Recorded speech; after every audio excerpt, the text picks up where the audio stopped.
أعوذ بالله من الشيطان الرجيم بسم الله الرحمن الرحيم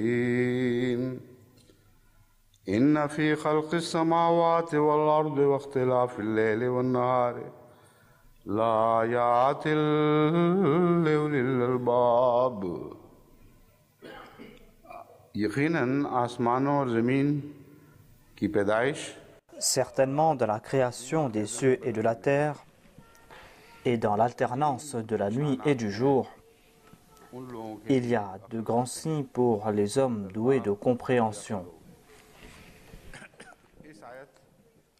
Ulil al-Bab signifie ceux qui sont doués de compréhension.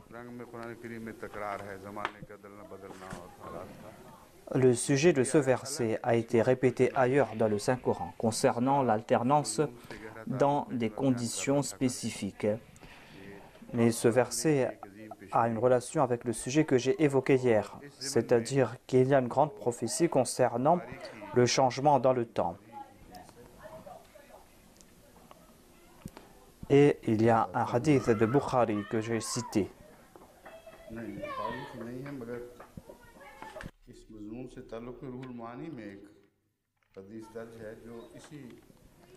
Cet hadith a ce sujet dans le recueil Ruh al-Mu'ani qui soutient ce que j'ai présenté. Et le fait que le saint prophète Mohammed sallallahu alayhi wa sallam a compris que ce verset portait une grande nouvelle, une bonne nouvelle qu'il a reçue de la part de Dieu, et il a passé toute la nuit éveillé en reconnaissance. Je vais vous présenter cet incident, mais je dois dire aussi qu'aujourd'hui, après avoir présenté ce verset, je vais continuer sur le sujet que j'ai évoqué hier, c'est-à-dire concernant le pharaon, concernant Moïse, et pourquoi est-ce que j'ai décidé qu'on devait faire des recherches à ce sujet, si ce pharaon est mort noyé ou s'il était toujours vivant en dépit de la noyade, et quel était le besoin de faire de telles recherches. Et qu'est-ce que nous avons compris à la lumière de ces recherches et comment le besoin s'est fait sentir pour davantage de recherches. Je veux vous présenter l'arrière-plan de tout cela parce qu'il y a des gens qui lisent un livre ou un article et qui m'écrivent que voilà, cela suffit. Il y a eu des différences de point de vue à ce sujet et tous les chercheurs ont essayé de résoudre ces difficultés. Après avoir étudié tout cela minutieusement, j'ai tiré quelques conclusions, mais ces conclusions ne sont pas finales. Et j'ai annoncé que la Jamaat doit faire davantage de recherches à ce sujet. J'encourage la Jamaat à faire davantage de recherches à ce sujet. Quand je vais évoquer cela plus tard, vous allez comprendre pourquoi il est essentiel de faire ces recherches, pourquoi il est important de faire ces recherches afin de servir le Saint-Coran. Nous ne devons pas travailler dessus uniquement aujourd'hui, mais j'ai l'intention que parmi les enfants Waqf Now, ceux qui sont aux États-Unis et en Europe, qu'il y a certains d'entre eux qui soient des égyptologues et qu'ils étudient les hiéroglyphes. Il faut qu'ils étudient cette connaissance et qu'ils recommencent ces recherches à zéro.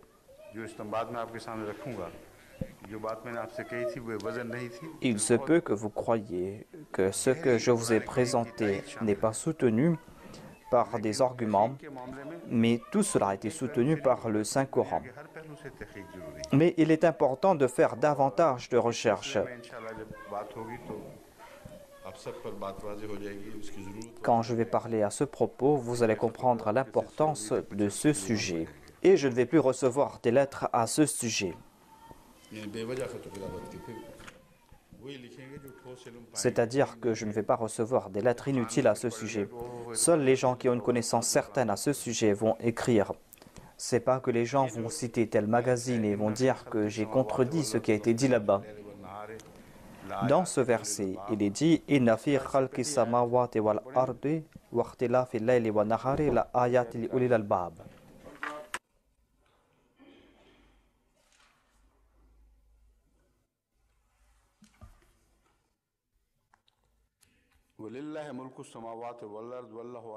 Dans le précédent verset, il est dit Walillahi mulku samawati wal ard wallahu ala kulli shay'in qadir. Il est dit que et c'est à Allah qu'appartient le royaume des cieux et de la terre, et Allah a le pouvoir de faire ce qu'il veut. Il est puissant sur toutes choses qui existent sur terre et dans les cieux. Ensuite, après ce verset, il est dit Inna fi khalqi samawati wal ard. Voilà la bonne nouvelle que j'ai évoquée. Ensuite, il est dit qu'au jour de la résurrection, il y aura cette décision. Tous vont mourir, mais cela pourrait rendre tristes les musulmans. Ils peuvent croire que est-ce qu'on va attendre aussi longtemps pour avoir la bonne nouvelle de la victoire finale, quand tout le monde va mourir sur terre? C'est à la fin, au jour de la résurrection, qu'on va prendre la décision. Quel visage allons-nous montrer à ces gens, ceux à qui nous avons présenté les bonnes nouvelles de ces grandes victoires? À savoir que certainement l'islam va remporter cette victoire. Ce deuxième sujet a été extrait ici. Il est dit que la décision finale sera prise au jour de la résurrection. Il y a deux choses qui ont été évoquées ici. Tout d'abord, il y a la récompense finale. Il est dit Yutawaffauna, c'est-à-dire que certainement vous serez récompensés ici-bas. Mais ce que vous allez recevoir dans l'au-delà sera si grand, si complet, comme si ce que vous aviez reçu ici sur terre était insignifiant. Ainsi, dire que vous serez récompensé dans l'au-delà est relatif par rapport à ce monde et par rapport à la récompense qui sera accordée là-bas dans l'au-delà. C'est quelque chose de relatif. Vous serez récompensé ici sur terre. Nous sommes témoins de cela quotidiennement. Si nous faisons quelque chose, eh bien Dieu nous accorde sa grâce sur terre. En accomplissant une bonne œuvre insignifiante, en ayant confiance en lui, on attire les grâces de Dieu. Et ces témoignages foisonnent au sein de la Jamaat. La Jamaat internationale en est témoin. En dépit de cela, dire que vous serez récompensé dans l'au-delà signifie que ce que vous avez reçu sur terre est un tout petit exemple. La vraie récompense sera accordée dans l'au-delà. La récompense finale et complète sera accordée dans l'au-delà. Et il en est de même à propos du châtiment. Ceux à propos de qui il a été dit qu'ils seraient châtiés dans l'au-delà, à propos de qui on a dit qu'ils ne possédaient rien sur terre, tout ce qu'ils possédaient était des provisions temporaires. À leur propos, il est dit que la décision sera prise sur terre. Ne croyez pas que c'est uniquement dans l'au-delà qu'ils seront châtiés. Ne croyez pas qu'ils vont témoigner de ce châtiment rigoureux dans l'au-delà. Votre destin futur ne sera pas décidé uniquement dans l'au-delà. Certainement, cela va se faire sur terre. Et quand cela va se faire, vous allez constater que c'était une grande victoire. Mais en dépit de cela, ne croyez pas que ce monde est tout. Voilà le sujet qui a été présenté. Et à ce sujet, j'ai présenté le premier verset. Walillahi mulku samawati wal ard. Wallahu ala kulli shay'in qadir. Dieu va montrer sa puissance, une puissance que seuls les gens doués d'intelligence pourront la comprendre. Et le chef de ceux doués d'intelligence est le saint prophète Mohammed sallallahu alayhi wa sallam. Il a compris ce sujet immédiatement. Il a compris qu'il y avait une grande prophétie dans le verset suivant. Le fait que l'histoire va changer, le fait que le jour va sortir de la nuit. Et aujourd'hui, ces peuples qui détiennent les règnes du pouvoir ou qui la veille détenaient les règnes du pouvoir, eh bien toutes ces personnes vont disparaître en fin de compte. Et le saint prophète sallallahu alayhi wa sallam va apparaître avec gloire et il va porter la gloire du Malik. Et le Seigneur des cieux et de la terre va faire de lui le maître. Voilà le message qu'a reçu le saint prophète Mohammed sallallahu alayhi wa sallam. Et c'est pour cette raison qu'il a passé la nuit en reconnaissance à Dieu. Voici le récit à ce sujet. कि हजरत आयशा रजी अल्लाह ताला Hadrat Atta rapporte qu'on a posé la question suivante à Hadrat Aisha radhiyallahu anha. सल्लल्लाहु अलैहि वसल्लम की हजरत सल्लल्लाहु अलैहि On lui a dit de leur dire la chose la plus sublime concernant le saint prophète Mohammed sallallahu alayhi wa sallam. Il voulait entendre de Hadrat Aisha la chose qui l'a profondément impressionné concernant le saint prophète sallallahu alayhi wa sallam. ये जवाब है Quelle était l'action du saint prophète Mohammed sallallahu alayhi wa sallam qui n'était pas attirante? Voilà la réponse qu'elle a donnée. Elle ajoute qu'une nuit, le saint prophète Mohammed paix soit lui est venu me voir. Le saint prophète Mohammed sallallahu alayhi wa sallam m'a dit « Donne-moi la permission de passer la nuit en prière. » C'est-à-dire qu'il voulait passer toute la nuit en prière. Le saint prophète sallallahu alayhi wa sallam a fait ses ablutions. Il s'est mis debout pour prier. Au cours de la prière, il a beaucoup pleuré et sa poitrine était couverte de larmes. Il se prosternait et se courbait en grande humilité. Il a passé toute la nuit ainsi. Voilà comment il a passé toute la nuit. Voilà le comportement le plus attrayant pour Hadrat Aisha radhiyallahu anha. Ainsi, l'on comprend l'importance de la foi de Hadrat Aisha radhiyallahu anha. Une autre femme aurait dit que voilà, j'ai beaucoup souffert pendant toute la nuit. Elle aurait dit que voilà, mon mari pleurait toute la nuit. Mais Hadrat Aisha a déclaré que je n'ai jamais vu une scène aussi attrayante au cours de ma vie. En fin de compte, Hadrat Bilal est venu l'informer. Et Hadrat Aisha a dit au saint prophète sallallahu alayhi wa sallam, qu'est-ce qui vous a poussé à agir avec tant de détresse alors que Dieu vous a pardonné vos péchés passés et futurs? Le saint prophète Mohammed sallallahu alayhi wa sallam a déclaré, est-ce que je ne dois pas être reconnaissant envers Dieu? Dans les autres recueils, par exemple dans le Sahih Bukhari, le récit s'arrête ici, où on trouve quelque chose de similaire. Mais dans le recueil de Ruh al-Mu'ani, on a présenté le lien de ce verset avec cet incident. Le saint prophète a déclaré que « Pourquoi ne dois-je pas agir ainsi? Cette nuit, ce verset m'a été révélé. Inna fi khalqi samawati wal ardi wa ikhtilafi al-layli wan nahari la ayatin li ulil albab. » Ceci a été évoqué ailleurs dans le Saint-Coran. On peut dire que c'est quelque chose d'ordinaire. Il y a cette alternance entre la nuit et le jour. Si on regarde cela de manière superficielle, l'on ne verra pas la relation entre ces faits et le serviteur reconnaissance. On ne va pas comprendre pourquoi est-ce qu'il a passé toute la nuit en prière en raison de ce verset. Voilà ce que je veux vous expliquer. Le saint prophète sallallahu alayhi wa sallam a compris à la lumière de ces versets que l'islam remportera de grandes victoires. Et parmi ceux qui sont doués d'intelligence, il est le chef et c'est lui qui a compris cela. Sinon, après la révélation de ce verset, il n'aurait pas prouvé ainsi sa reconnaissance envers Dieu. Les gens lisent ce verset. Regardez les exégètes, ils passent dessus, mais ne comprennent pas le sens de ce verset. Ne comprennent pas qu'il y a là un très grand message. Ceux qui ont compris cela sont ceux qui ont compris cela à la lumière de ce hadith. Être doué d'intelligence n'est pas quelque chose d'ordinaire, mais cela a trait à la taqwa. La lumière qui vient en raison de la taqwa, cette lumière éclaire ces personnes qui sont douées d'intelligence.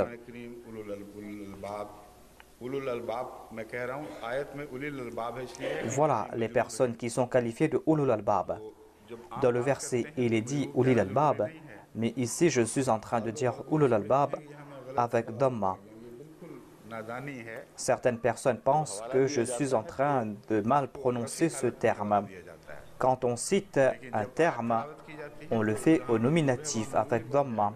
Mais au cours de la récitation du verset, on va prononcer ce mot tel quel. Ainsi, le saint prophète était parmi ces personnes douées d'intelligence. Il était leur chef. Il est le chef parmi les premiers et les derniers. Et il a tiré cette conclusion de ce verset, que Dieu va accorder une grande faveur. Voilà donc ce qui a été dit dans ce récit que je viens de vous présenter.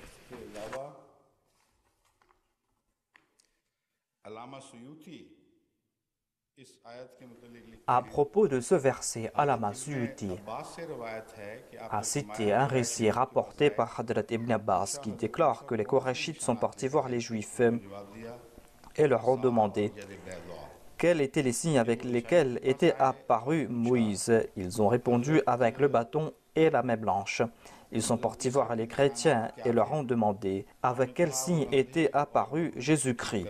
Ils ont répondu qu'il guérissait les lépreux et les aveugles et faisait revivre les morts. Ensuite, ils sont partis voir le saint prophète Mohammed sallallahu alayhi wa sallam, en disant « Priez pour nous pour que Dieu transforme le mont Safa en or ». Il a prié et c'est là que ce verset a été révélé. Inna fi khalqis samawati wal ard. Voyez donc ces histoires farfelues que l'on rapporte.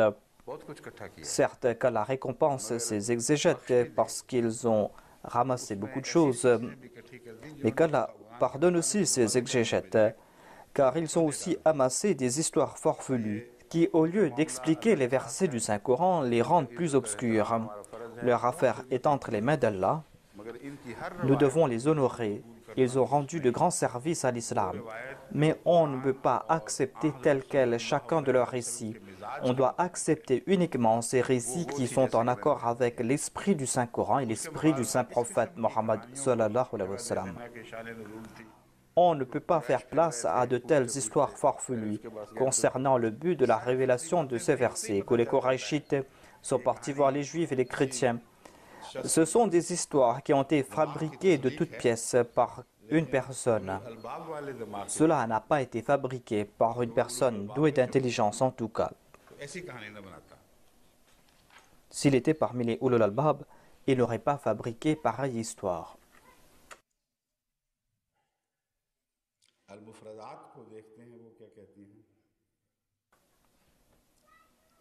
On va regarder Mufradat et ce qu'il dit. Il y a ce débat concernant le mot ayat. Ayat signifie un signe que l'on voit de très loin. Tout repère qui indique vers un but est qualifié de ayat. Toute chose qui est bâtie pour servir de repère qui indique la destination est qualifiée de ayat.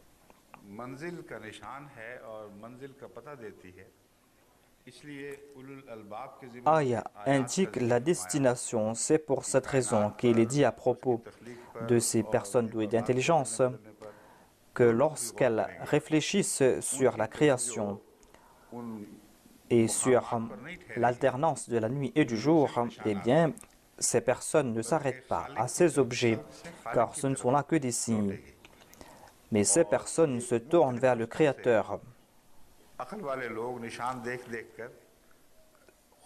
Ces personnes douées d'intelligence voient ces signes un peu partout. Et ces signes les mènent vers le Créateur. Voilà le sens présenté par l'imam Raghib. En citant un autre verset où il est dit « Inna fi dhalika la ayatin lil mu'minin ». Ici, aya signifie les choses que l'on a compris en usant de son intelligence. Ces mêmes signes changent à chaque niveau, dit-il. Il est dit ici dans ce verset qu'il y a des signes pour les croyants. Chaque personne voit un signe sous un angle différent.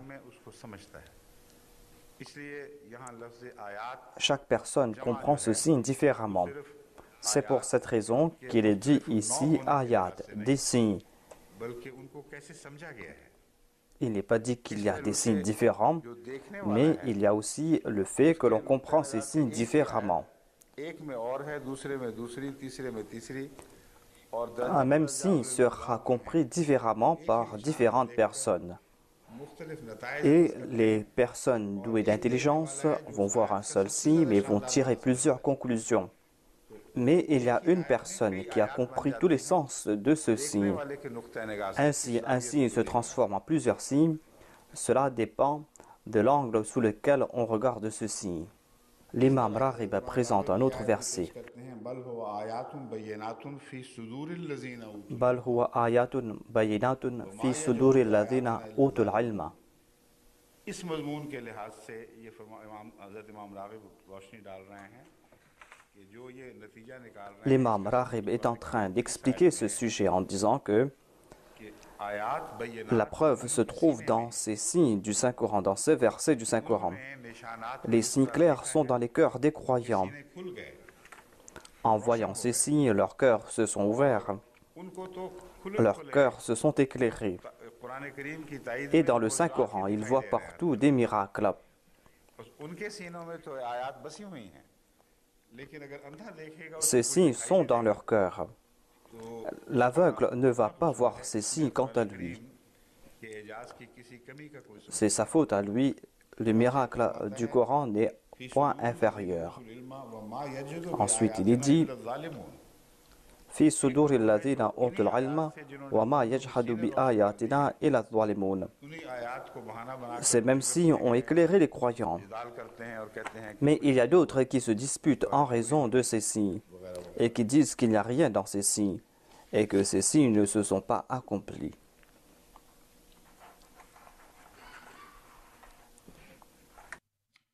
जो लफ्ज़ आयत है तो बहुत कसरत से कुरान करीम में इस्तेमाल हुआ है। Le mot aya a été utilisé à foison dans le Saint-Coran. Je vais citer quelques exemples à ce sujet मौके पर afin que nous puissions comprendre les différents sens de ce mot selon son usage dans différents contextes. Wa ayatun lahumul ardul maitatu wa ja'alna al-layla wa nahara ayatayn. मौत से जिंदगी का सबूत चाहते हैं। Et la terre morte est un signe pour eux, pour ces personnes qui désirent voir la vie sortir de la mort. Pour eux, il y a le signe de la terre morte. कुछ न रहा हो उसी से अल्लाह ताला फिर Cette terre qui est morte, sur laquelle il n'y a rien, Allah crée de la verdure sur cette terre et cette terre commence à porter des fruits. मौत का जिंदगी में तब्दील होना Voilà donc comment la mort se transforme en vie. एक खास किस्म की आयत से ताल्लुक रखता है और वो आयत Cela a trait à un signe spécifique. यहाँ आयत से Ce ne sont pas des signes que nous sommes en train d'évoquer ici. जिनके जरिए Ici, aya signifie des signes importants grâce auxquels on pourra comprendre जमीन le sens de la résurrection. तो उसमें बीज मौजूद रहते हैं। Lorsque la terre meurt, बीज के il s'y trouve encore des graines. बुनियाद के पानी से कुछ भी नहीं होता। Et sans aucune semence, जब पानी नाज़िल होता है तो l'eau ne va pas produire la vie. उसमें मख्फी Lorsque l'eau est envoyée, eh bien cette terre sur laquelle बीज की il n'y a rien, सूरत और तुम्हें कुछ eh समझ bien en cette terre il y a une vie cachée नजर से गायब qui est enfouie sous la forme des graines. Vous ne pouvez pas voir cela. फैसला करता है कि जमीन को जिंदा करे Lorsque la grâce de Dieu descend et quand il a pris la décision de faire revivre cette terre, vous allez voir la verdure qui foisonne. Cette verdure va grandir, va s'épanouir. में मुर्दे के जिंदा होने का On trouve la mention de cela dans cette sourate, dans la sourate Yasin, le fait de faire revivre des morts. C'est-à-dire, jusqu'au jour de la résurrection, रूहें des âmes vont naître, mais ces âmes ne vont pas naître du néant. Mais il y aura ces graines. सलाहियत मौजूद Apparemment, il y aura la mort, mais il y aura en ces âmes la force de renaître. वो इस बात Le décret de Dieu va agir dessus. फिर वो सूर फूंका जाएगा Et quand ils seront prêts, eh bien, on va sonner la trompette et il y aura de la verdure partout. जिंदा होकर उठ खड़ी होंगी। C'est ainsi que les âmes vont renaître. सूरह यासीन के हवाले से Voilà donc un des sens de Aya que l'on trouve dans la sourate Yasin. आयतैन है और हमने وَجَعَلَ اللَّيْلَ وَالنَّهَارَ آيَتَيْنِ. अलग आयतें बनाया है Et nous avons fait de la nuit et du jour deux signes différents. कि दिन और रात के अदलने बदलने और इसमें सबको इकट्ठा बयान फरमा दिया। Dans un verset, il est dit qu'il y a des signes dans l'alternance du jour et de la nuit. Tout a été évoqué dans ce verset. On trouve mention de ces deux signes. है यहाँ मुराद है उसमें हिकमत है। Mais si on trouve mention de deux signes différents, c'est-à-dire qu'il y a des sagesses, la nuit et le jour, chacun a sa sagesse. दूसरी आयत में मिलती है On trouve des explications ailleurs dans le Saint-Coran concernant le but de la nuit. अलग बयान फरमाई Et concernant aussi le but de la journée, on nous évoque aussi les dangers de la nuit et on évoque séparément les dangers de la journée. Dans la sourate Qul a'udhu birabbil falaq, on trouve mention de tous ces sujets. Falaq représente le jour. Lorsque quelque chose commence à s'ouvrir, lorsque la vie commence à apparaître. Idha waqaba a trait à la nuit. Ainsi, il y a les avantages et les dangers de ces deux aspects. Tout cela a été mentionné dans la sourate Al-Falaq. Mais cela se trouve aussi dans différents versets du Saint-Coran. Ayatain signifie que la journée et la nuit ont des avantages, ont des dangers. Et vous devez méditer à ce sujet. Vous devez profiter des avantages et éviter les dangers. Ayat signifie des signes. Il y aura des signes avantageux, tout comme il y a des panneaux sur la route. Et sur chaque route, Dieu a placé un panneau. Il y a le panneau du jour, il y a le panneau de la nuit. Ces panneaux vont indiquer les dangers du jour ou de la nuit, ainsi que la direction vers le progrès et la direction vers le déclin. À propos des lieux élevés, il est dit dans un autre verset,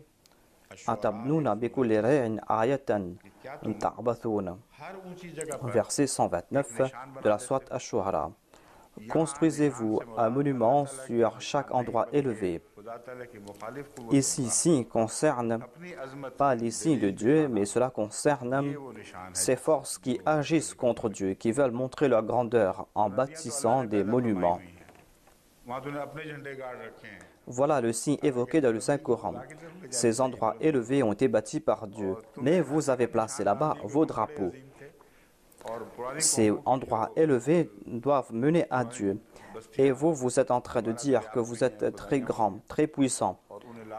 On a découvert des anciennes habitations, il y a eu des fouilles. On a étudié ces régions où ils avaient placé des signes, des monuments. Et on constate que sur chaque endroit élevé, ils avaient placé des monuments. Visitez la vallée du Rhin. Des deux côtés de la rive, sur des promontoires, vous allez voir des forteresses. Différents rois, différentes époques avaient bâti des forteresses, mais ils aimaient tous des endroits élevés, afin de montrer leur grandeur. Les signes sont là pour montrer la grandeur de Dieu.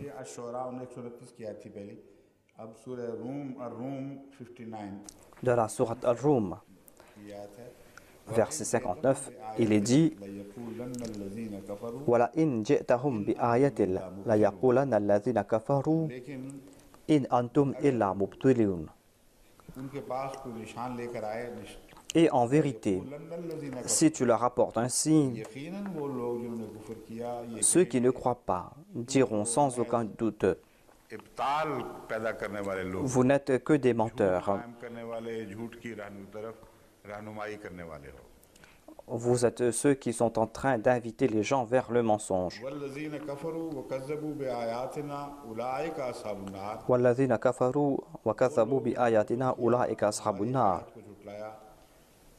Quant à ceux qui n'ont pas cru, quant à ceux qui ont rejeté le signe, ici on trouve mention de ces signes qui mènent vers Dieu. Et cela concerne aussi les miracles. Ma nansakh min ayatin aw nunsiha na'ti bi khayrin minha aw mithliha. J'ai déjà parlé à propos de ce verset au cours d'un sermon. Selon moi,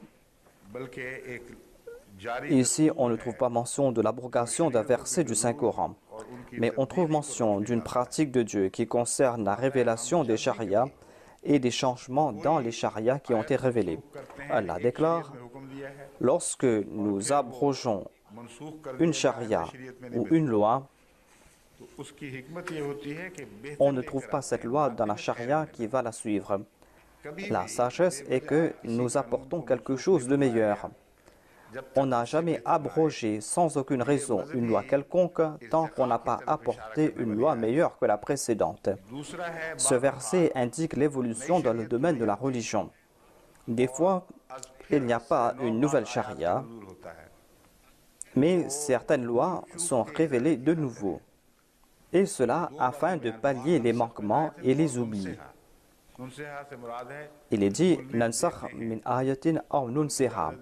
Nunsiha signifie ce qu'on a oublié, c'est-à-dire nous avons donné la permission d'oublier quelque chose, mais par la suite, nous apportons quelque chose de meilleur ou quelque chose qui est similaire.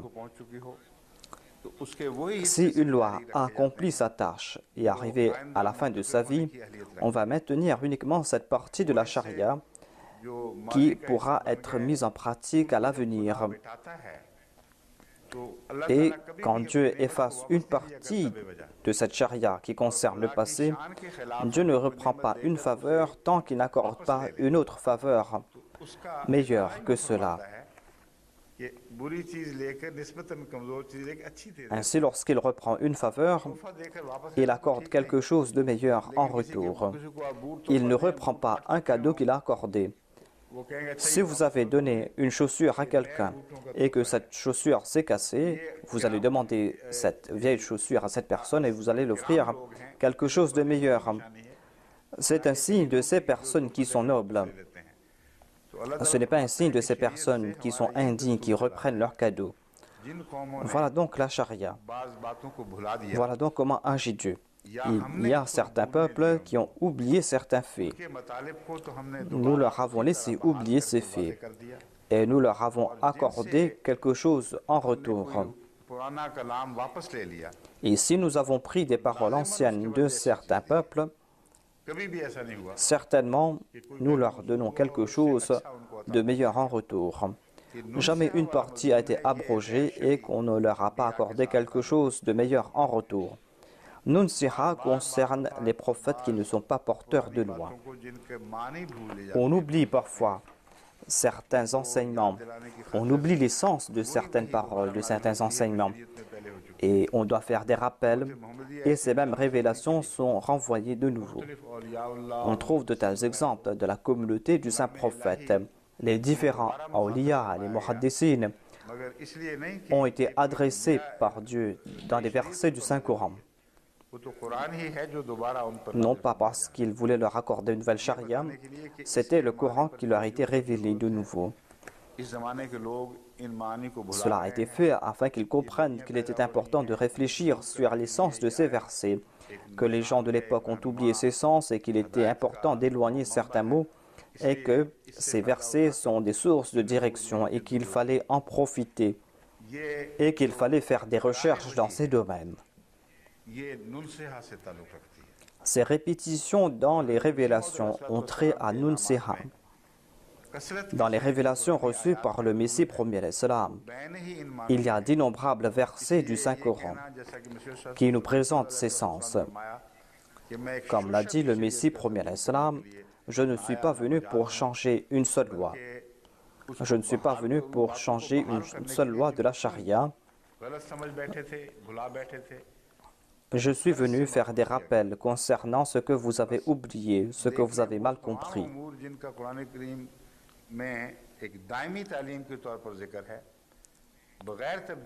Toutes ces choses qui ont été évoquées dans le Saint-Coran font partie de la loi permanente. Et cela a été révélé au Messie premier l'Islam pour faire comprendre que ces faits sont essentiels pour l'éducation morale et spirituelle de l'homme. Et que l'on doit réfléchir à ce sujet. Ensuite, il est dit ayatun bayinat, ayatun muhkamat. On trouve différents sens de ces ayats, de ces versets, de ces signes.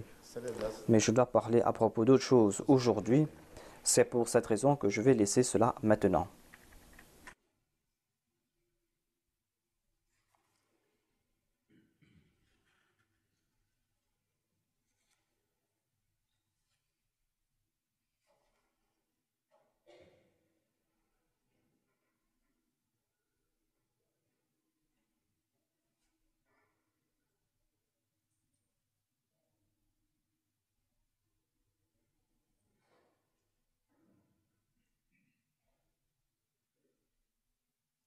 वो बुखारी वाली रिवायत भी इसमें दर्ज है जो मैंने कहा था ना खल्क़ समावात वाली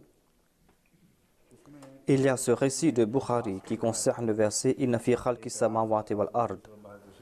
Il y a ce récit rapporté par Hadrat Ibn Abbas. Il a déclaré que le saint prophète Mohammed sallallahu alayhi wa sallam a récité ce verset et a regardé le ciel. Il a dit qu'une fois, j'ai passé la nuit chez ma tante Maïmouna et le saint prophète a parlé avec son épouse. Vers la fin de la nuit, il s'est levé. Ce récit a trait avec le récit précédent. Le verset est le même, mais le contexte n'est pas le même. Le saint prophète a regardé le ciel et a récité ce verset « Inna fi khalqis samawati wal ardi ». Ensuite, il s'est mis debout, il a fait ses ablutions. Il a accompli 11 rakats de prière. Ensuite, Hadrat Bilal a fait l'appel pour la prière. Ainsi, le verset est le même, mais le contexte est différent.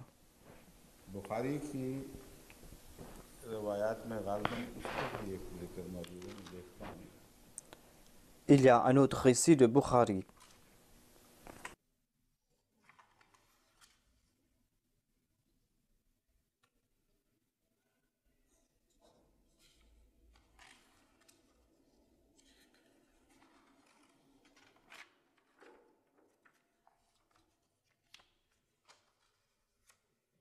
बाकी मुख्तलिफ रवायात हैं उसी आयत की मुख्तलिफ गवाहियाँ हैं एक से ज़ायद सहाबा ने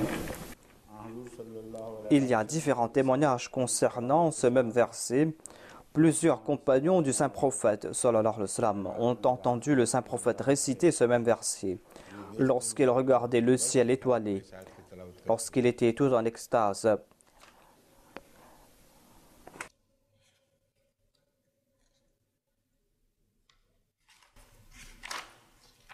बाकी बातें तो हैं मेरा ख्याल है वो ऐसे निकात नहीं हैं इनका जिक्र किया जाए। हज़रत सलाम का जो हवाला दिया गया है मुझे यानी नोट्स वालों ने इसका ताल्लुक उस तफसीली उस आयत से है जिसका हम Le Messie premier salam nous a présenté quelques commentaires concernant ce verset que nous récitons souvent. Inna fi khalqis samawati wal ardi.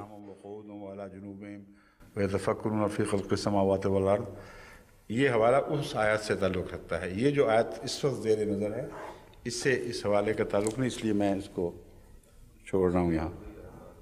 हैं फिर वो कहाँ निकाल दें? हाँ हाँ ठीक, अच्छा उस वो आयत तो है, ये इसमें कोई शक नहीं, लेकिन इस आयत को उस सारे मज़मून से जुदा करके C'est le même verset, mais le saint prophète a séparé ou a présenté ce verset séparément. Je veux évoquer cela. Je vais parler à ce propos plus tard. Mais je ne veux pas rendre confus tout cela. Le saint prophète Mohammed paix soit sur lui a parlé à propos de ce verset.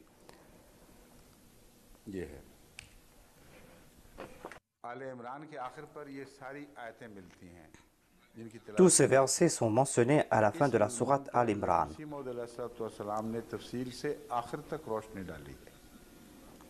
Le Messie premier a éclairé tous ces versets en détail. Le saint prophète Mohammed paix soit sur lui a cité un de ces versets séparément. Et c'est pour cette raison qu'il a passé toute une nuit en reconnaissance à Dieu. Voilà le verset qu'avait indiqué Hadrat Aïcha. Elle a dit que le saint prophète Mohammed paix soit sur lui a passé une nuit blanche pour prouver sa reconnaissance envers Dieu en raison de ce verset. Il n'a pas lié ce verset avec les autres. C'est pour cette raison que je suis en train de traiter ce verset séparément. Les autres compagnons, par exemple Hadrat Ibn Abbas, ont vu le saint prophète Mohammed paix soit sur lui en extase lorsqu'il récitait ces versets et lorsqu'il regardait le ciel. Mais ce que je suis en train d'évoquer concerne ce verset en particulier. Et cela ne concerne pas cette question de méditer sur la création des cieux et de la terre. Mais il y a une bonne nouvelle qui a été donnée ici. Comprenez ce que je veux présenter ici. Dans ce verset, le saint prophète Mohammed paix soit lui a reçu un message qui n'a pas de lien avec le message qui vient après. Mais dans ce contexte, il y a une bonne nouvelle concernant la victoire de l'islam. Et c'est pour cette raison qu'il a prouvé sa reconnaissance envers Dieu. Il a récité ces versets, il a médité sur la création des cieux et de la terre. Il y a d'innombrables récits à ce sujet. Et je vais citer cela plus tard.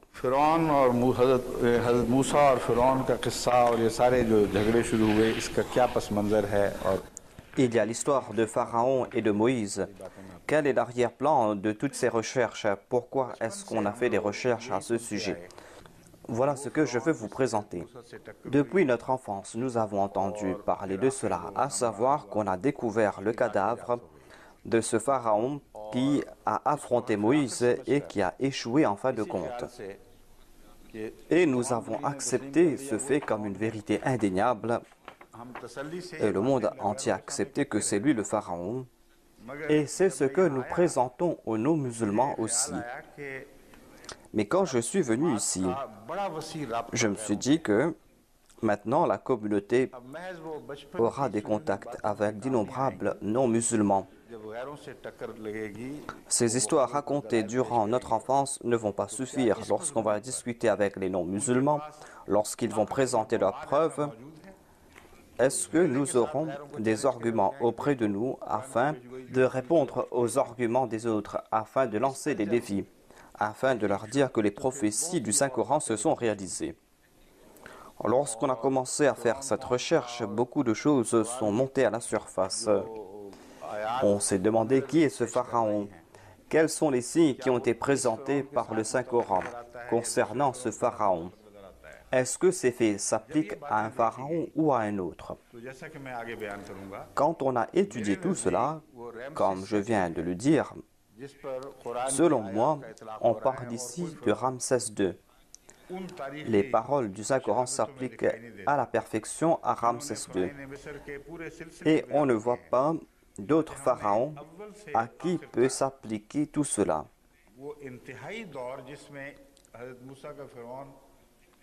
Ainsi, nous avons pris toute la période de l'histoire de Moïse, depuis la période la plus proche jusqu'à la période la plus éloignée. Nous avons étudié cette période et nous avons analysé les recherches faites par les non-musulmans. Nous n'avons pas pris la décision en nous basant sur un seul livre. Nous avons étudié toutes les encyclopédies à ce sujet. Nous avons aussi étudié tous les autres ouvrages qui ont présenté ces faits. On a présenté leurs résultats. Il y a toute la liste de ces recherches. Et il y a une personne en particulier qui a fait ces recherches, à savoir Saleha Safi. J'avais confié des tâches à plusieurs personnes. Nos équipes de recherche sont éparpillées un peu partout dans le monde. Il n'y a pas uniquement des gens qui viennent me rencontrer et à qui je donne des directives directement. Certains sont aux États-Unis, d'autres sont au Pakistan.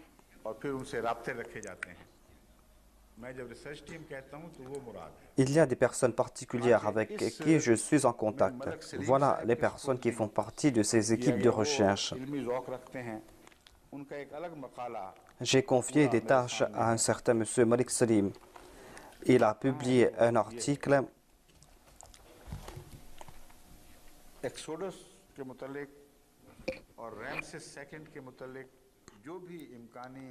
et il a présenté toutes les possibilités concernant l'Exode et concernant Ramsès II.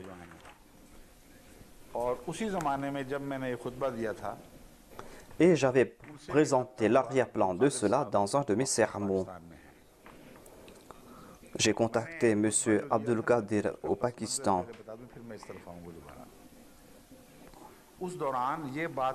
Je vais présenter l'arrière-plan de ce sermon. Au cours de cette période, l'on a compris que Ramsès II est celui à qui s'applique l'histoire et les faits présentés par le Saint-Coran. Aucun autre pharaon ne tombe dans cette catégorie. Si cela est vrai, eh bien, selon certains, Ramsès est décédé à l'âge de 95 ans ou à l'âge de 100 ans et sa momie ainsi que tous ces vestiges archéologiques prouvent ce fait, à savoir que Ramsès II n'est pas mort noyé. Car en tout cas, il n'a pas fait cette poursuite contre Moïse à l'âge de 100 ans.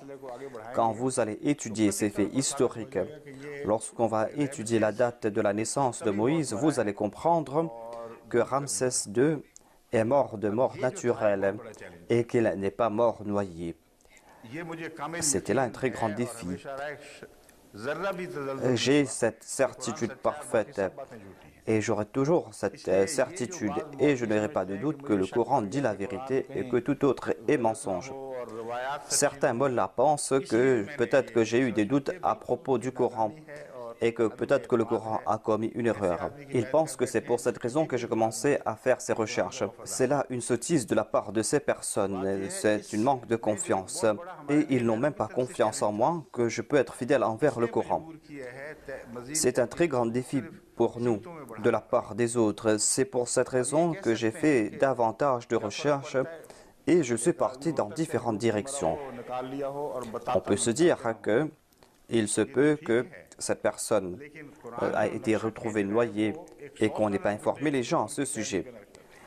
Mais le Saint-Coran ne nous présente pas le pharaon âgé de 100 ans qui a poursuivi les autres. Le Saint-Coran nous présente un pharaon qui est en pleine vigueur, une personne qui est dans toute sa gloire, qui s'adresse à Moïse comme un homme ordinaire, comme un enfant qui est né devant lui.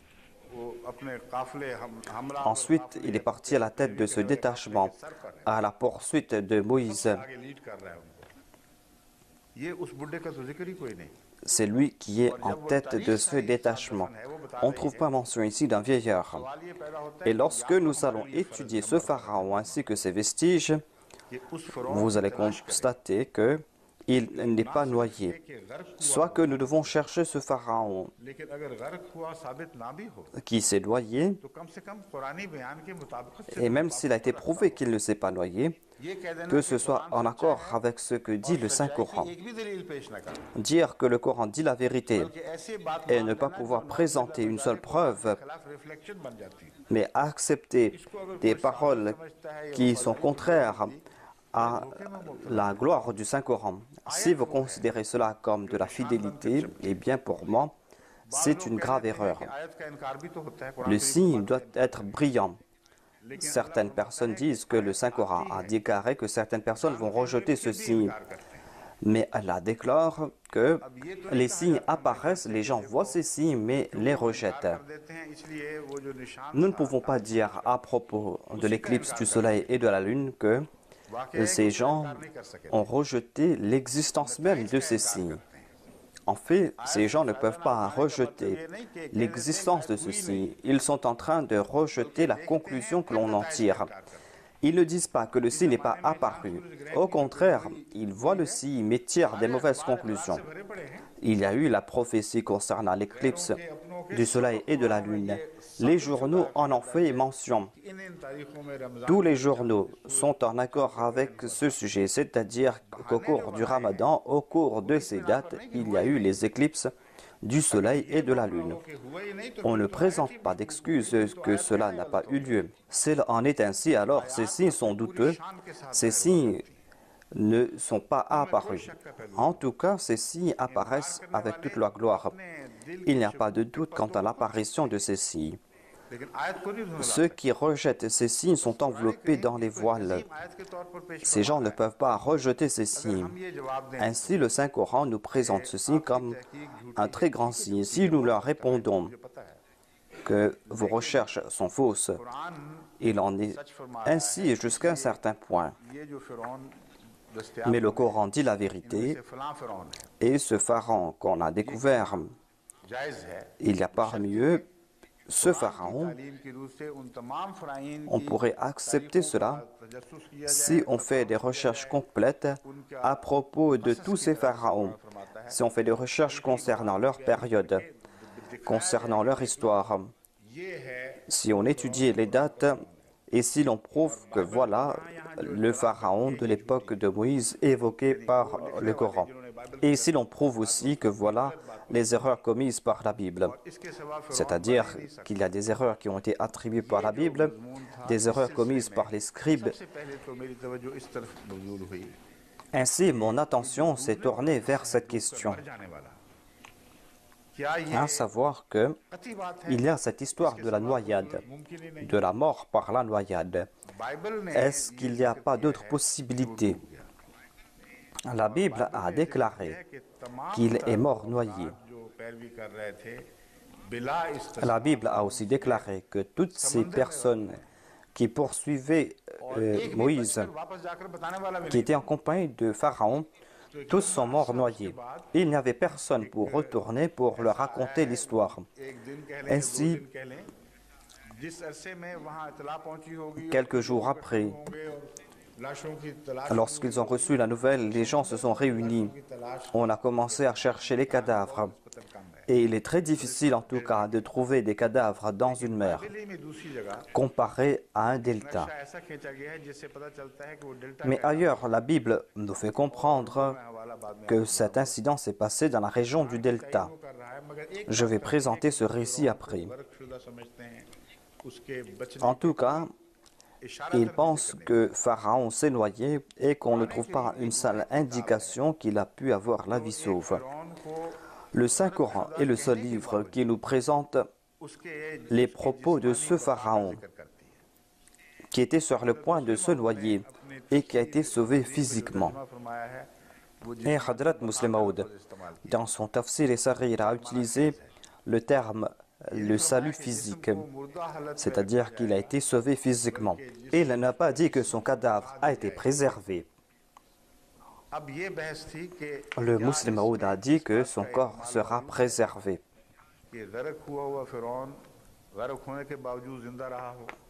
Est-ce qu'il y a cette possibilité que le pharaon s'est noyé mais qu'il est toujours vivant? À ce sujet, lorsque nous avons étudié les termes arabes, alors on a trouvé aussi des indications de la part de Hadrat Ibn Abbas. On a découvert que selon la terminologie arabe, une personne qui a été déclarée noyée peut être sauvée selon la langue arabe. Cela ne va pas à l'encontre de l'intelligence, cela ne va pas à l'encontre de l'usage arabe. Sauver la vie d'une personne qui est au bord de la noyade ne va pas à l'encontre du terme noyade dans la langue arabe. Quand je suis tombé sur cette référence, puisque j'ai la responsabilité de participer dans ce djihad, j'ai averti la Jamaat. C'est-à-dire, lorsque vous allez vous mesurer aux autres, ne dites pas que nous avons accepté cela. Vous allez devoir prouver ces faits. Comparé à la Bible, le Coran a présenté ce grand miracle. La Bible nous fait croire que son cadavre a complètement disparu et qu'il n'était pas question non plus, selon la Bible, qu'il a été sauvé physiquement. Le Saint-Coran fait une différence ici en déclarant que Pharaon a prié et nous lui avons dit que nous allons sauver ton corps. Puisque cette possibilité existe selon la terminologie et l'idiome de la langue arabe, et puisque certains compagnons ont évoqué ce point, c'est pour cette raison que j'ai indiqué cette méthode dans mon sermon. J'ai dit que vous ne devez pas insister sur un seul sens. Il y a aussi un autre sens. Et nous devons présenter ce miracle. Et ce miracle va leur rendre bouche bée. Si vous ne présentez pas ces possibilités, vous allez devoir expliquer ce miracle n'est pas encore apparu. Tant que vous ne prouvez pas que c'est le même pharaon qui a été retrouvé et que ce pharaon était au bord de la noyade, comment allez-vous prouver ce miracle? Le signe apparaît tout d'abord, ensuite on tire sa conclusion. Puisque le signe n'est pas encore apparu, pourquoi faire des déclarations à ce sujet? Dans ce cas, vous devez maintenir le silence, mais vous devez aussi faire de recherches. Mon point de vue est que nous avons eu l'occasion de reprendre le souffle. Il a été prouvé que ce pharaon qui s'était affronté à Moïse ne s'était pas noyé au cours d'une noyade. Eh bien, même dans ce cas, cela ne va pas affecter le moindrement les signes du Saint-Coran. Car le Saint-Coran prouve clairement cette possibilité, à savoir que ce pharaon s'était noyé et qu'ensuite qu'il a eu la vie sauve, mais qu'il était dénué de spiritualité. Il était vivant physiquement, mais il était dénué de spiritualité. Voilà donc le résumé de ce sujet dans mon sermon. Cheikh Abdul Qadir a présenté une référence que je n'avais pas lue auparavant. Elle a déclaré quand dans le Talmud, on trouve ce même sujet. On a commencé à écrire le Talmud avant le saint prophète Mohammed lui et même jusqu'à après le saint prophète. Et jusqu'à présent, on est en train d'écrire le Talmud. Et c'est une référence qui date d'après le saint prophète Mohammed lui. Car dans aucun autre livre, on ne trouve une indication pareille. À savoir qu'on a découvert le cadavre de ce pharaon qui s'était mesuré à Moïse. On ne trouve pas mention de ces momies qui ont été préservées. M. Bukai, qui a écrit son livre « La Bible, le Coran et la science », a écrit à ce sujet en détail. J'ai lu chaque page de son livre, mais il y a aussi des failles dans ses recherches. Certes, il est en train de soutenir le Saint-Coran, mais son soutien ne nous aide pas. Car même s'il est en train de résoudre certains problèmes, il nous présente davantage. Mais il déclare que sans nul doute, avant cette déclaration du Saint-Coran, dans le monde entier, il n'y avait jamais un seul écrit ou un seul fait historique qui indiquait moindrement que la momie de ce pharaon de l'époque de Moïse a été préservée. Le fait que sa momie soit enfouie sous la terre et que sa momie soit préservée prouve la grandeur du Saint-Coran, certes. Il déclare que cela suffit pour prouver la grandeur du Saint-Coran. Même si on n'a pas trouvé ce pharaon, eh bien, sa déclaration du Saint-Coran, à savoir que sa momie a été préservée et qu'on a découvert les momies de ces pharaons, cette seule déclaration en soi est un grand miracle. Mais si on a prouvé ce miracle, il est important de prouver l'autre miracle. Et certainement, nous devons faire des recherches dans le Saint-Coran concernant ce pharaon.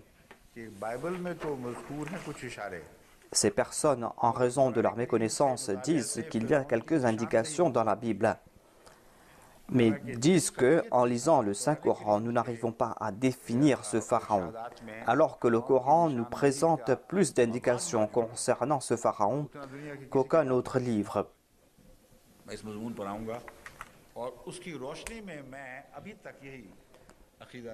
Je vais présenter ce sujet et j'ai cette foi que ce pharaon, c'est Ramsès II. Tous les autres faits présentés par les autres ne sont que des histoires. Mais en dépit de cela, nous devons garder l'esprit ouvert. J'invite les chercheurs en leur disant que si on accepte cela comme Ramsès,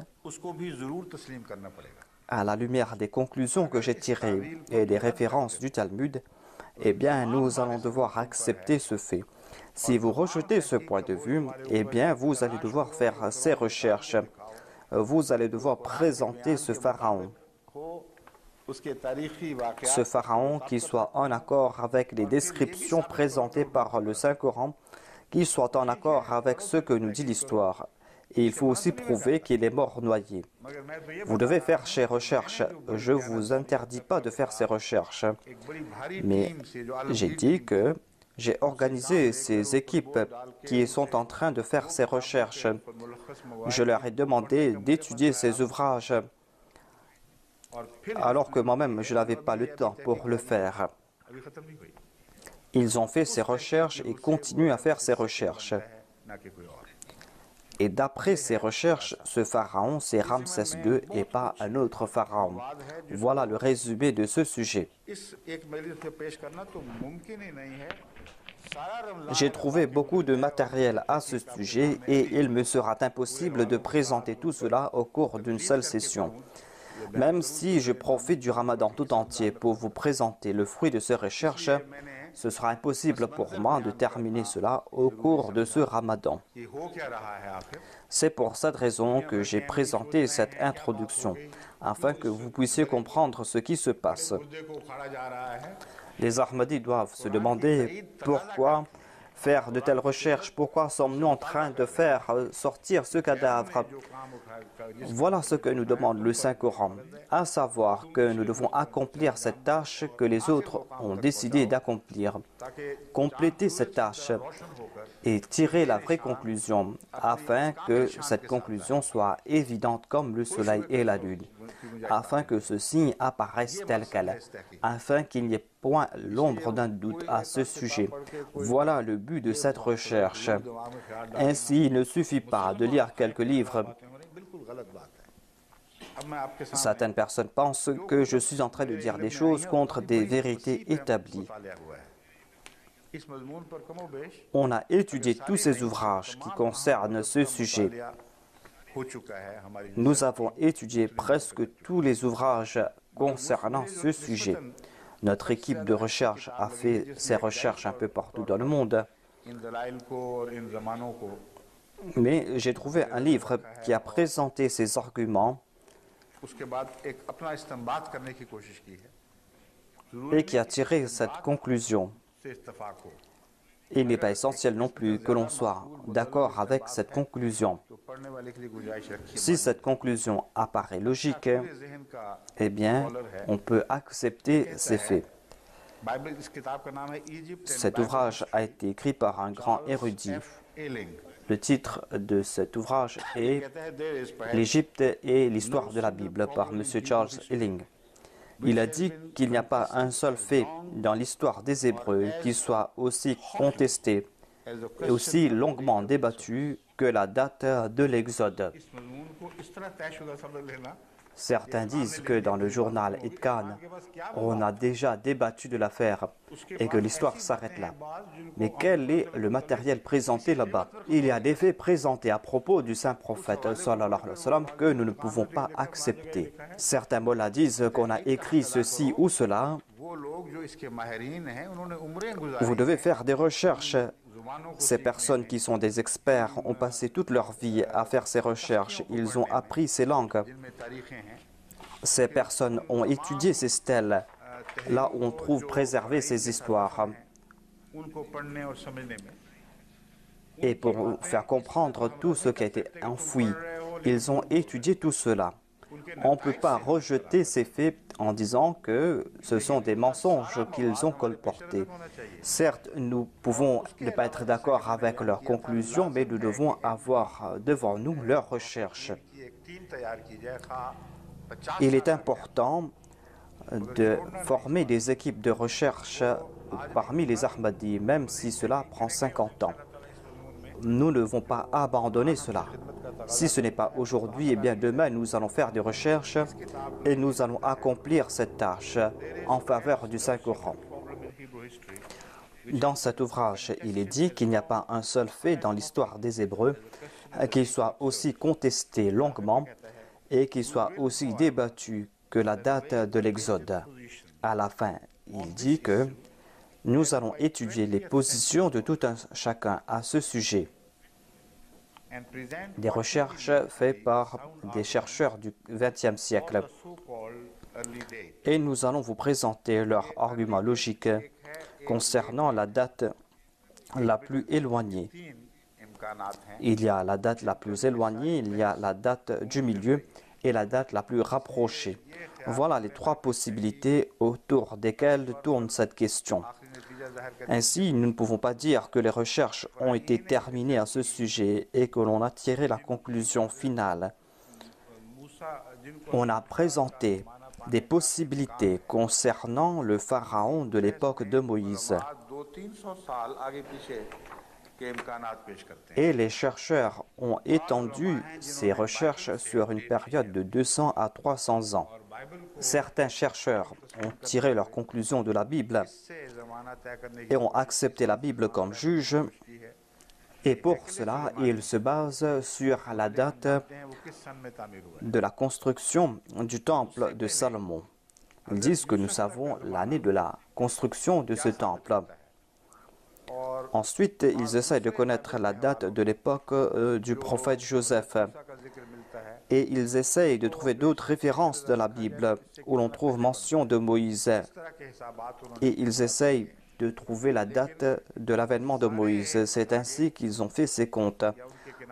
Mais ils se basent sur des versets bibliques et présentent ainsi leur estimation.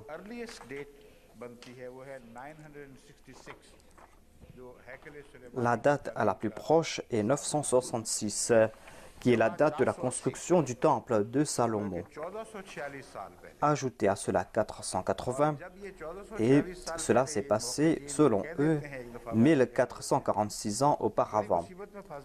Lorsqu'ils présentent cette date selon la Bible, ils se trouvent en de grandes difficultés, car cette période est proche de la période du prophète Joseph. Ainsi, il y aurait eu cette lutte non pas entre Pharaon et Moïse, mais entre Joseph et Pharaon. Et ainsi, on va devoir éloigner la période de Joseph. Je veux tout simplement vous présenter le résumé. Et l'histoire qu'il présente n'est pas applicable ni au Coran ni à la Bible. Les nouvelles théories qu'on présentait avaient le vent en poupe et les chercheurs soutenaient ces théories. Et si on fait sortir un livre quelque part, on dit que voilà, cela a été prouvé car les chercheurs ont prouvé cela. Alors qu'il y a d'autres chercheurs qui ont dit autre chose après. Alors qu'on a découvert d'autres vestiges archéologiques après, au cours des nouvelles fouilles.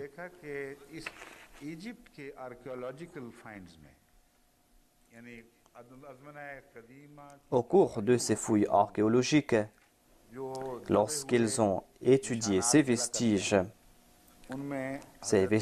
qui ont été enfouis pendant des siècles, ils ont constaté qu'on ne trouve pas mention ni de Moïse ni de Pharaon. Ensuite, ils se sont tournés vers la Palestine. Ils ont fait des recherches là-bas et ils se sont rapprochés de cette période.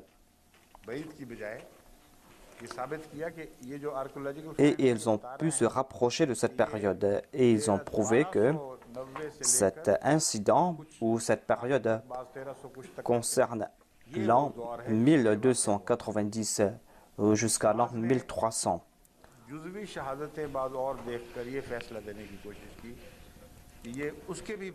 Certains ont trouvé d'autres témoignages pour prouver que cela s'est passé à une époque encore plus proche.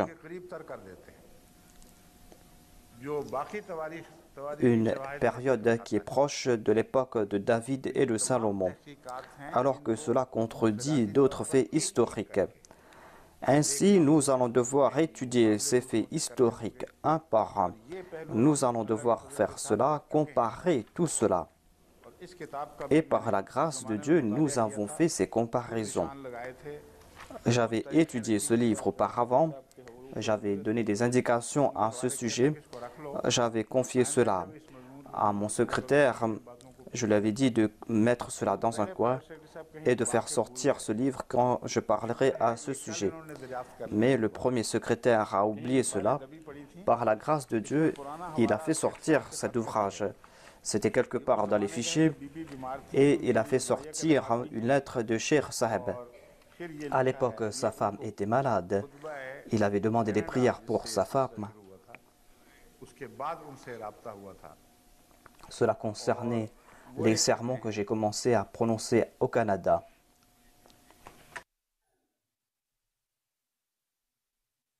कहते हैं ये इन्होंने कुछ ताखीर की है इस मसले पर गुफ्तगू। Il dit qu'il a évoqué ces points avec du retard car il était malade pour une longue période. Il était malade de la prostate, il était aussi diabétique et maintenant, par la grâce de Dieu, après des traitements homéopathiques, ses plaies se sont refermées et qu'il est en bonne santé. Il a déclaré qu'il avait envoyé une référence concernant le Talmud, à savoir que Pharaon avait eu la vie sauve. Il a déclaré que s'il était resté en vie 50 ans après la noyade, eh bien, sa vie était un signe. Mais le Saint-Coran nous fait comprendre qu'il est un signe pour ceux qui vont venir après. Alors qu'il n'a pas compris, il est dit « Liman khalfaka aya ». Il est un signe pour ceux qui vont venir tout juste après lui. Et il sera un signe aussi pour les générations futures.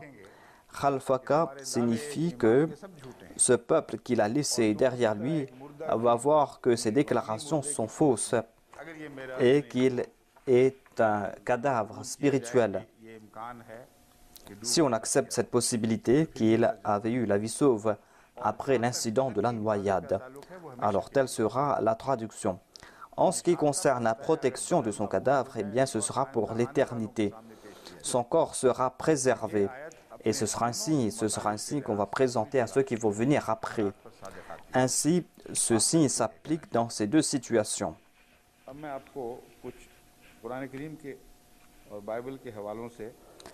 Maintenant, je veux vous présenter quelques récits de la Bible et du Coran qui s'appliquent à ce sujet.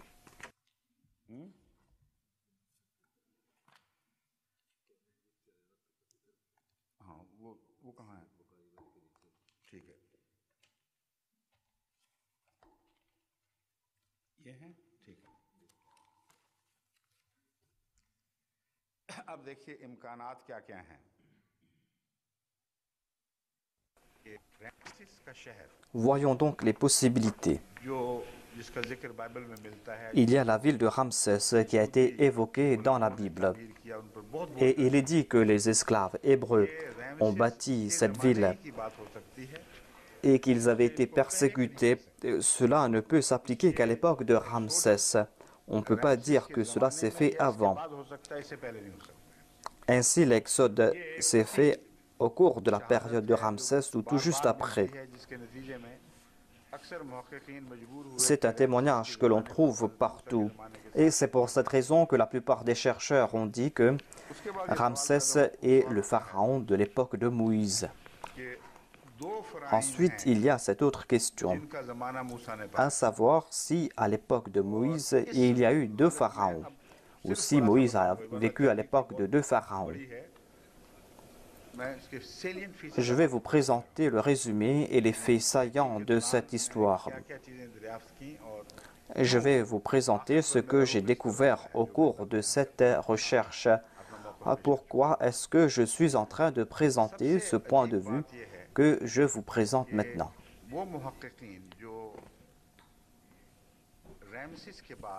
Il y a certains chercheurs qui présentent le pharaon de l'époque de Moïse comme Ménéptah, le fils de Ramsès. Mais ces chercheurs ont oublié certains faits. Ou peut-être que ces chercheurs n'ont pas compris ce point, à savoir que c'est quelque chose d'impossible. Dans ce cas, l'on va prouver que le Coran ne dit pas la vérité et que la Bible dit la vérité. Alors que l'on a prouvé que toutes les déclarations bibliques sont fausses, tirer la conclusion que cette seule déclaration biblique est vraie et rejeter le Saint-Coran est quelque chose d'impossible pour nous. Je vais vous présenter les témoignages à ce sujet. On doit étudier l'époque de Séthi, le père de Ramsès. Il a régné pendant 10 à 11 ans. Si on dit que cet incident s'est passé à l'époque de Séthi, eh bien, il y aura de nombreuses difficultés. Tout d'abord,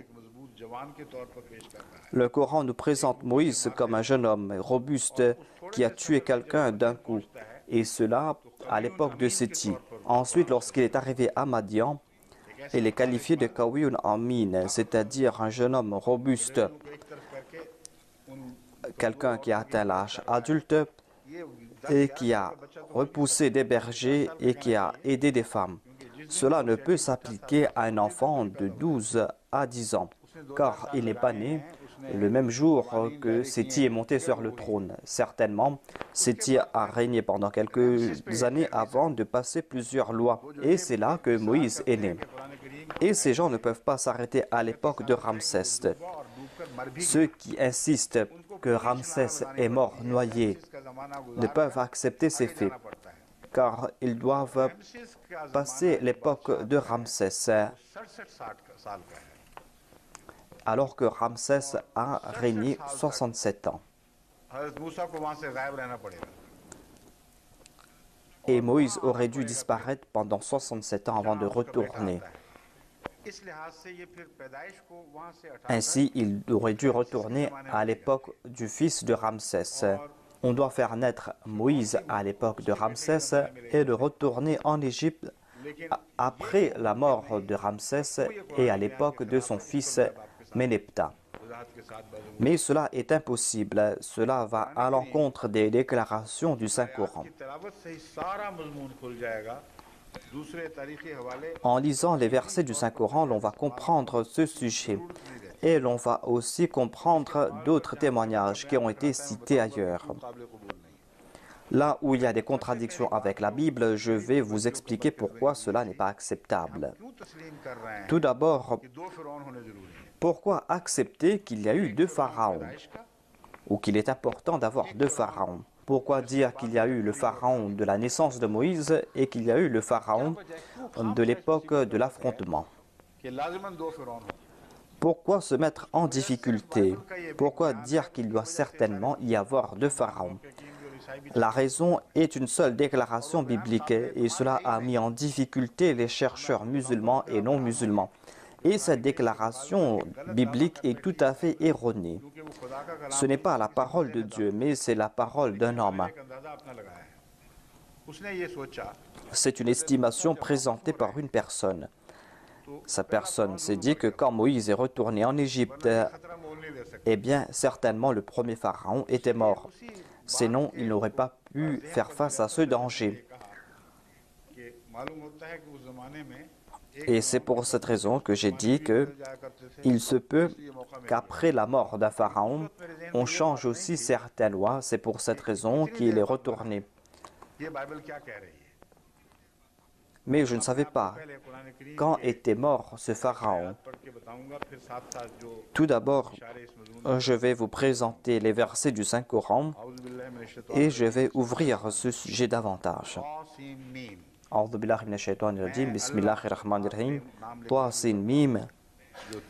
Je suis celui qui est pur. Je suis celui qui entend très bien, qui est très savant. Voilà donc le sens de Toasin Mim, selon le Muslim Maoud. Il est pur, il entend très bien. Et il est très savant. Tilka ayatul kitabul mubin. Ce sont les versets du livre manifeste. Dans ce livre, vous allez voir la solution de toutes les difficultés. Voilà donc les versets qui vont éclairer ce sujet. Natlu alayka bin naba'i Musa wa fir'auna bil haqq liqawmin yu'minun. Nous te récitons une partie de l'histoire réelle de Moïse et de Pharaon, et cela pour le bien d'un peuple qui croit, afin de renforcer la foi de ceux qui croient, pour que ce sera un avantage pour eux. Ainsi, si vous voulez renforcer votre foi, eh bien, vous allez devoir lire ces versets. Ces versets sont là pour renforcer les croyants et leur foi. En vérité, Pharaon se comporta avec arrogance sur la terre. Et il divisa ses habitants en groupes. Il divisa les habitants de son pays en groupes divers. Il suivait la politique de diviser pour mieux régner. Cette politique n'était pas l'apanage des Britanniques uniquement, mais le Saint-Coran déclare que c'est ce pharaon qui a lancé cette politique. Et le Saint-Coran déclare que c'était un très grand pharaon et il avait accompli de grandes œuvres et qu'il avait fait de grands plans. Voyez l'image présentée par le Saint-Coran. Vous devez avoir cela en tête. Ensuite, vous allez comprendre ces histoires de la naissance de ce pharaon et de sa mort.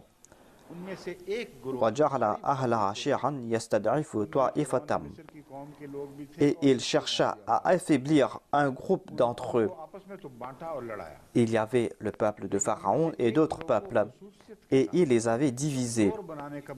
Et il a cherché à affaiblir un groupe parmi eux. Et il a tué leurs fils et il a épargné leurs femmes. Le Muslim Maud a commenté à ce sujet. Il a déclaré que on peut prendre cela au pied de la lettre, c'est-à-dire qu'il avait fait tuer les fils de ces personnes. C'est pour cette raison que Dieu a décrété que les fils des Égyptiens vont mourir. Mais ce débat est corollaire.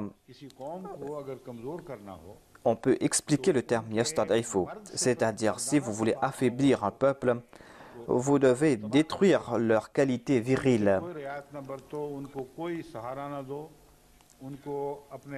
et ne leur accorder aucun soutien. Affaiblissez ce peuple, rendez-les exsangues. Ici, on ne s'attaque pas aux femmes, mais ici, il y a un concept de la féminité. C'est-à-dire que vous devez faire prosterner ce peuple devant un peuple qui est plus puissant.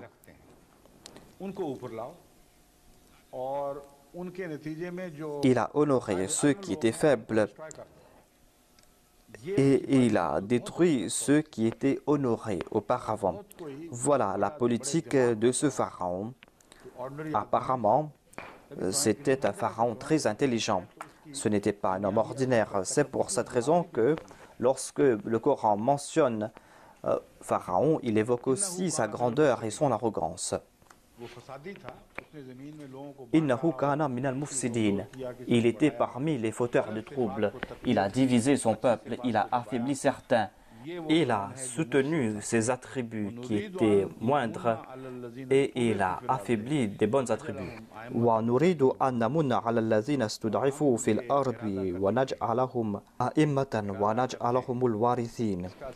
Et nous avons désiré accorder notre grâce à ceux qui étaient considérés comme faibles. Nourido concerne aussi le passé et le futur. Allah n'a pas déclaré Arada, mais il a déclaré nous avons désiré. Nous avons l'intention d'accorder notre grâce à ceux qui étaient considérés comme faibles sur la terre.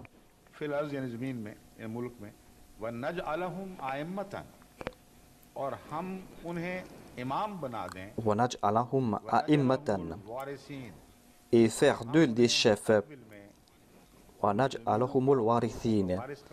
et de les rendre héritiers de nos grâces alors qu'ils étaient considérés comme faibles. Cela nous fait comprendre que cette décision n'a pas été prise d'un seul coup. Dieu, en résultat des persécutions de Pharaon, a accordé cette grâce au peuple d'Israël, aux Hébreux.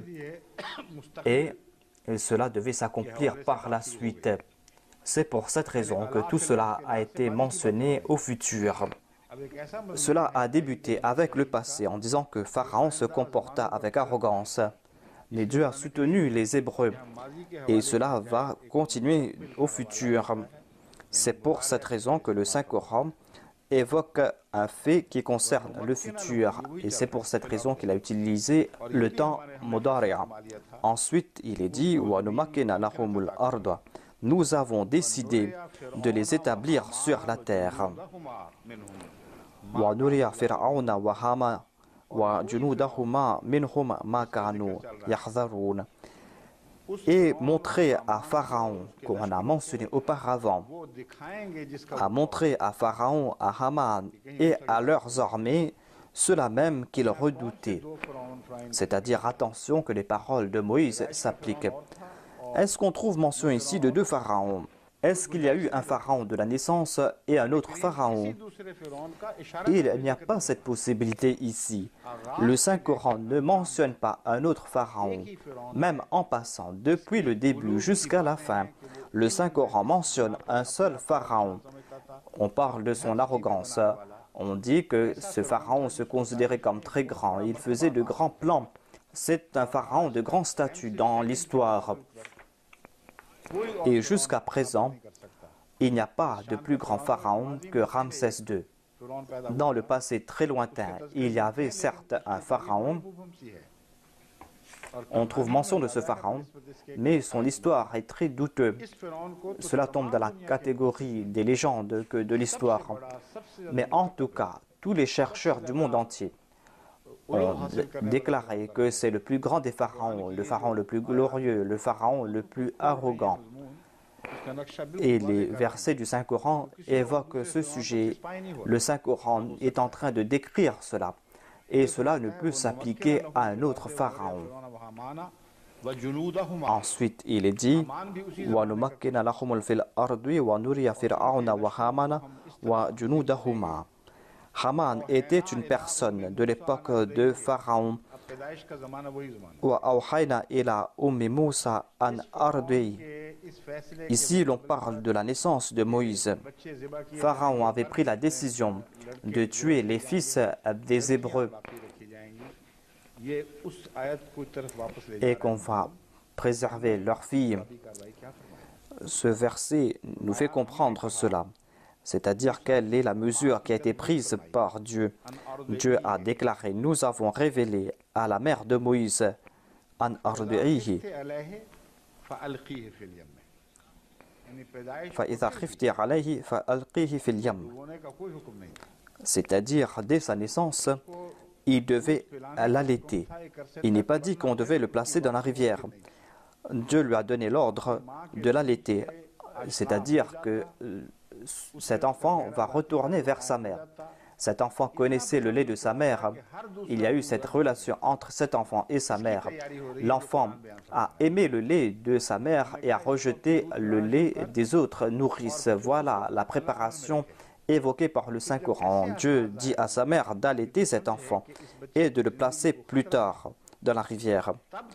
Lorsque la mère pensera que cet enfant sera en danger, c'est là qu'elle doit jeter l'enfant dans la rivière.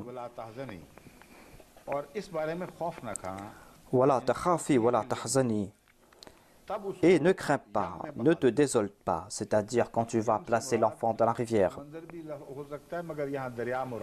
Yam signifie ici la rivière. Cela peut s'appliquer aussi à la mer, mais cela s'applique au Nil. Voilà, takhafi, voilà, tahzani. Ne crains pas, ne te désole pas. Inna ra'duhu ilayki wa ja'iluhu min al-mursalin. Car nous te le rendrons certainement et nous ferons de lui un des messagers. C'est-à-dire que sa vie ne va pas se limiter à tes sentiments personnels. Nous allons t'accorder cette grâce parce que nous l'avons choisi pour accomplir des tâches grandioses. Pourquoi donc tu te soucies? C'est Dieu lui-même qui va protéger ce prophète qu'il va envoyer pour accomplir de grandes tâches. Certainement, il va lui accorder la victoire. C'est ainsi que Dieu a consolé sa mère. C'est-à-dire, certainement, il y a des sentiments qui sont là. Mais c'est un enfant de grande valeur et il est impossible que nous ne le protégions pas. Ainsi, il n'est pas de souci à te faire à ce sujet. Ensuite, elle déclare فَالْتَقَطَهُ آلُ فِرْعَوْنَ لِيَكُونَ لَهُمْ عَدُوٌّ وَحَزَنًا.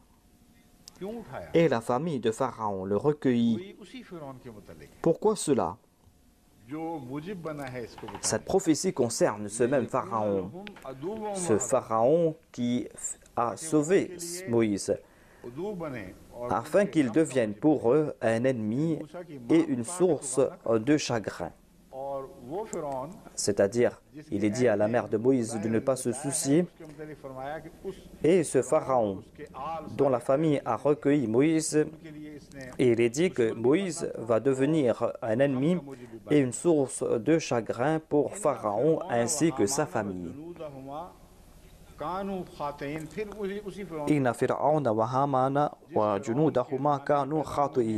On trouve encore une fois mention de ce pharaon. Moïse est né à l'époque de ce pharaon. Dieu a décrété cela à l'époque de ce pharaon. On parle d'un seul pharaon. Et il est dit qu'ils étaient des pécheurs. C'est pour cette raison qu'ils ont été châtiés. On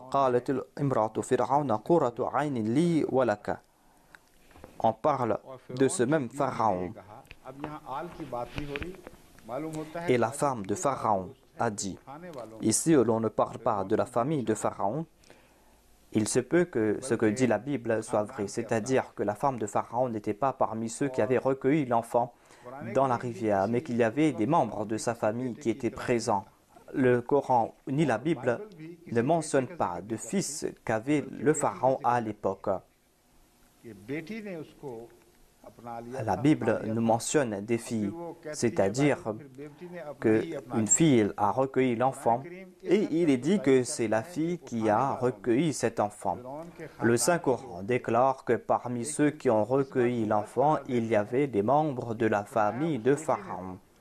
Mais le Coran déclare que c'est la femme de Pharaon qui a adopté l'enfant. Et à l'époque, cette femme n'avait pas d'enfant. Car il est dit,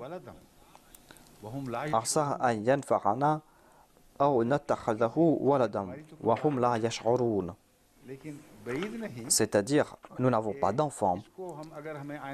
Et il se peut que nous l'adoptions comme fils. Même si nous n'avons pas d'enfant plus tard, il se peut que nous fassions de cet enfant notre fils et les autres ne vont pas connaître cela. Voilà ce qui s'est passé avec les pharaons. Voilà ce qui se passe avec les Nawab en Inde. Ceux qui n'avaient pas de fils, ils faisaient croire que leur femme était en grossesse et prenaient un enfant, l'envoyaient quelque part et disent à cet enfant de retourner. Ce sont des histoires anciennes et c'est une vérité. Ainsi, la femme de Pharaon a dit que on pourra prendre cet enfant et on pourra dire que c'est notre enfant. Cet incident prouve encore une fois que voilà, c'est la femme de Pharaon qui s'est occupée de cet enfant. Voilà le même Pharaon qui s'est comporté avec arrogance. Voilà le même Pharaon qui s'est mesuré à Moïse et on ne trouve pas mention d'un troisième Pharaon. Si Moïse est né à l'époque de Séti, le père de Ramsès. Ici, Ramsès est le deuxième pharaon et qu'il est celui qui a accompli ces grandes tâches par la suite. Eh bien, la difficulté sera que Séti n'a régné que 10 ans et quand Moïse est né, Ramsès avait peut-être 19 ans.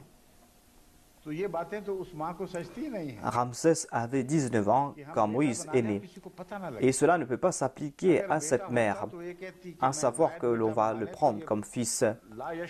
S'il avait d'autres fils, il aurait dit que je veux l'adopter comme fils, un autre fils. Le Saint-Coran est une parole sublime et nous présente des faits subtils.